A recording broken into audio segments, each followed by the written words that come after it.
But itong tanong na to, lumabas to sa news kaninang umaga dahil nag-react na si Senator Cheese Escudero at hingi ng tulong. Mukhang nagpapanik na si Senator Bato, no?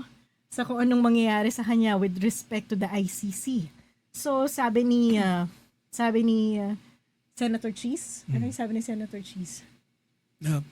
Ipoprotektahan naman daw niya si Bato, but not for all time. No? Para lang, I think to the extent na maklaro yung charges or yung mga ganung bagay. Pero yung naging issue ng mga tao ay wala pong immunity or from arrest ang isang senador pag yung offense ay punishable by more than 6 years.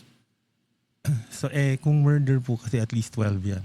Kung yung, ano yung isang offense kay Duterte? Yung crimes against humanity, 12 years din po yan. So I doubt na pwedeng apply yung provision ng Constitution na walang arrest sa member ng House o ng Senado.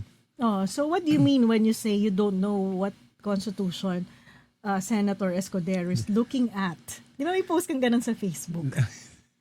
Hindi. Parang, I think, ang sinasabi ng ibang tao ay parang misreading ng Constitution.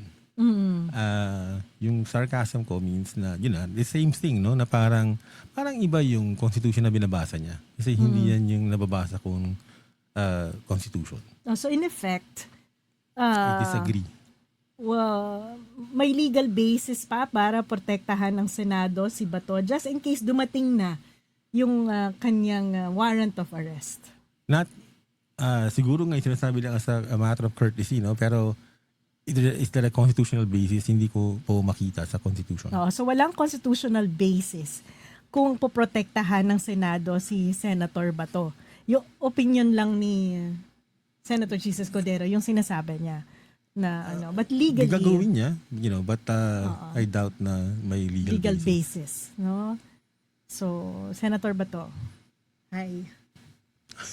Hi. Saklang naman hi.